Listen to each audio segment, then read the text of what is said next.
very poignant. Yeah. Dad and I were in New York City when we got the call. We went to a play that night and afterward went someplace to have something to eat. And when we got back, we got the call.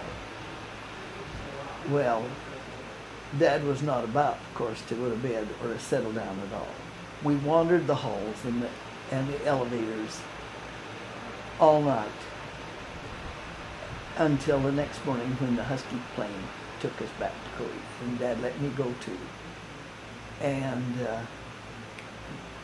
that was our introduction to Charlie and the whole thing. We'd missed it all. And of course, Dad was worried sick and also felt so responsible. Mm-hmm. It was a very difficult time, Sure. like it was for you and Matt. In retrospect, of course, especially in today's environment, the idea that you could have dynamite lying around, Mm-hmm. accessible to anybody seems incredible. But that was the kind of environment that existed in the Old West, and really the two down in our days wasn't very far away from that. It was still the way things were. Mm-hmm. Well, what about, what was I going to ask you about? What about your high school time? What about your sports, Coach Waller and all of the things you did in high school? Okay.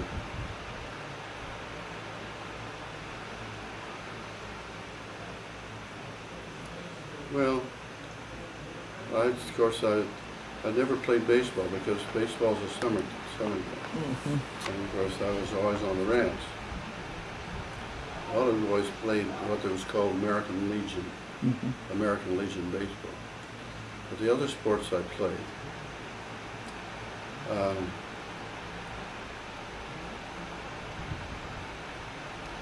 I remember as a freshman, with respect to basketball, with the coach, and I don't remember who the coach was. I can't remember these names like you remember all these teachers' names. I can't remember any of them.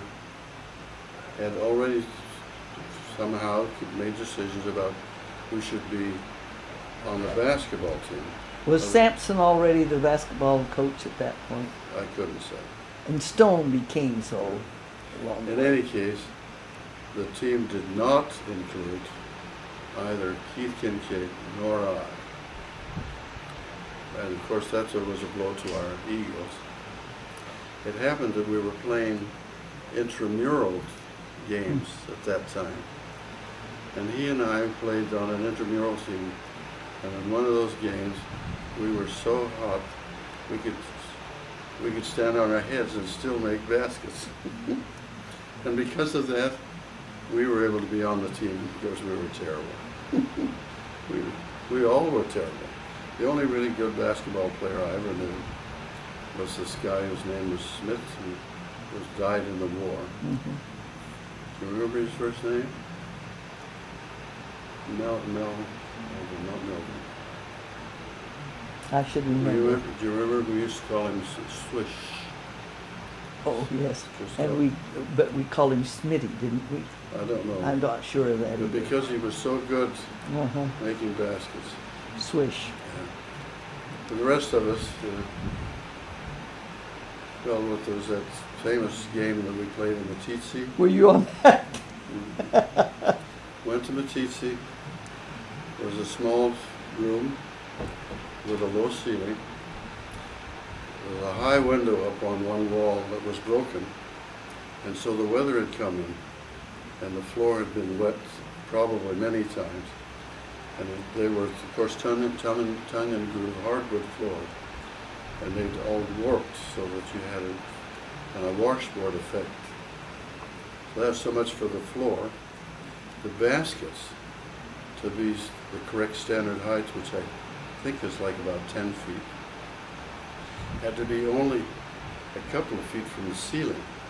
So there's just enough room for the ball to pass over the rung of the basket to fall through the net. Well, the ending score was 3-2.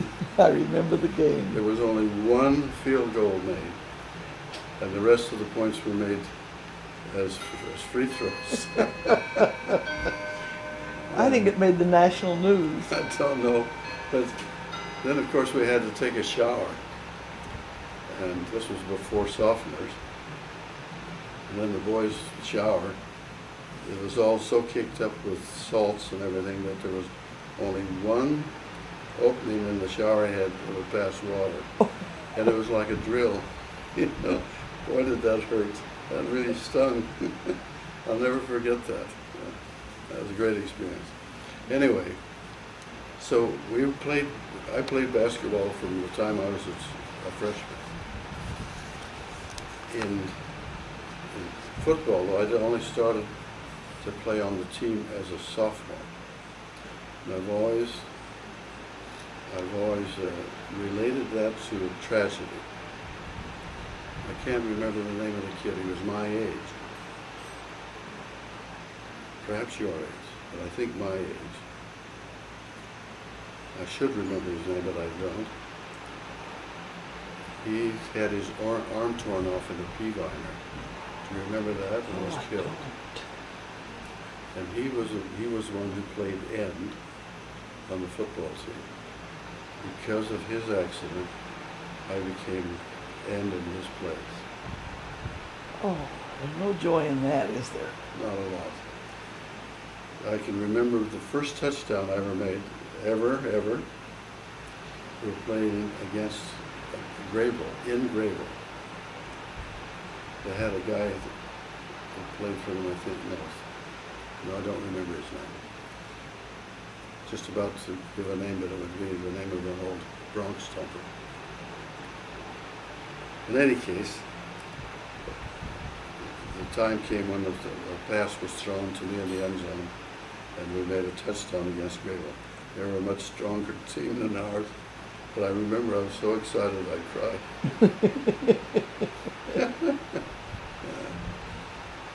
Later on, of course, played a lot more, and because there were so few of us. Eventually, Bill Waller showed up. He came only later on. It might have been for my junior and senior year, but perhaps only my senior year. And he got two things started that we hadn't had, at least during my early years. I know that they had track years before, but when I was coming up through the ranks in high school, they didn't have track. Not to my knowledge, at least. And the other was wrestling. Yes. And that's one of the kind of tragedies about Charlie, was that as young as it, and really young he was an outstanding wrestler. And he had showed great promise to be a very fine wrestler until he had his accident. So anyway, for instance, we had so few players that when we wanted to play scrimmage, to run plays, we'd run plays against the right side of the line, and then everybody that was playing on the line would switch to the left side, and we'd run the plays against the left side of the line. And we did a lot of crazy things. The nearest I ever came to getting knocked out was once Keith Kincaid played center. And Bill Waller cooked up this fancy play where the center pulls out and runs around and gets a lateral or something like that. So I was clearly turned the wrong way or in the wrong place at the moment as Keith Kincaid came running around, and he caught me on the side of the head with his knee, and I nearly was knocked out. Boy, my ears were ringing, and that was great fun. When it's time to kick an extra point, I was the one who kicked. I was the one who passed. You know, very involved. Newspapers called me a triple threat. We played against a lot of teams and won against all but Powell. I'll have to correct that. Powell beat us terribly. 23 to 12 or something like that. But we also lost against the Japanese kids. Did you? Waller had introduced a formation that was used by the Fighting Illini of Illinois. Remember, that was his school. Uh-huh. And it was called the quick opening T, a T formation.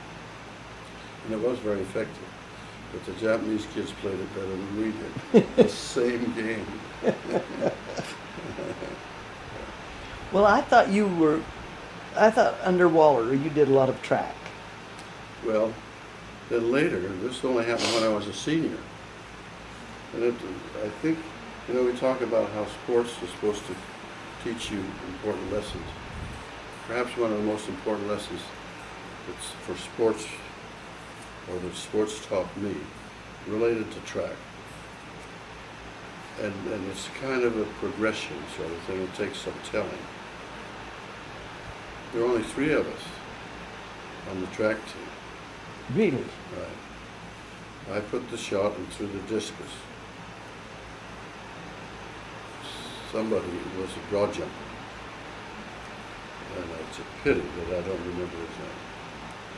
The 3rd was Kenny Lindsay, who ran the mile. Anyway.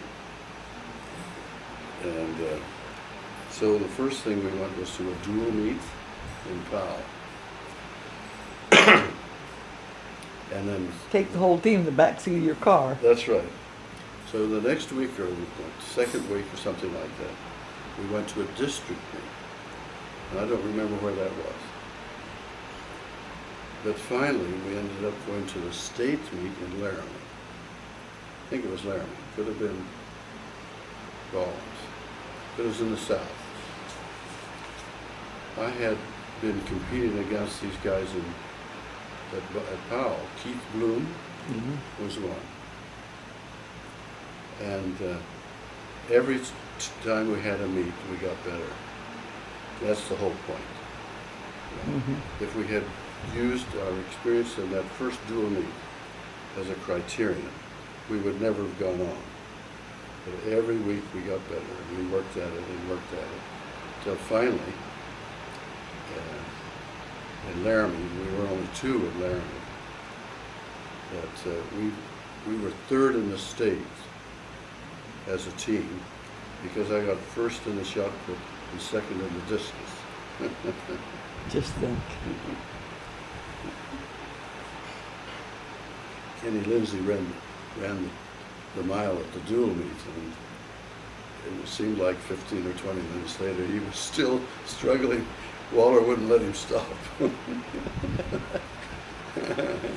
was funny. But that was a great experience. Of course, now you pull out those funny little, I think there's still somewhere in our things, those funny little medals that were given, That seemed so wonderful to me at the time.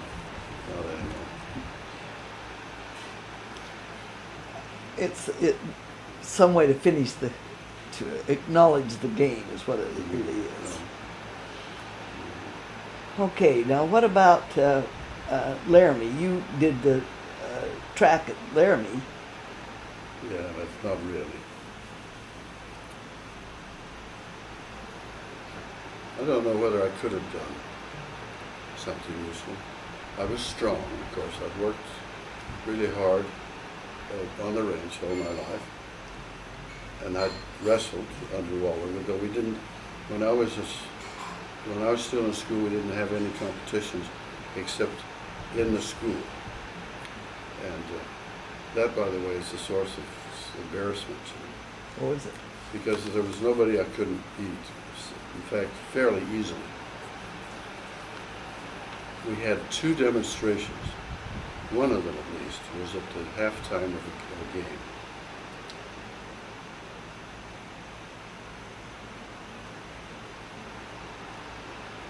Anyway, so Waller had me wrestle against this other kid, who was also a strong kid. And both times, I made the same mistake, and both times he pinned me. Oh, gee, it was terrible.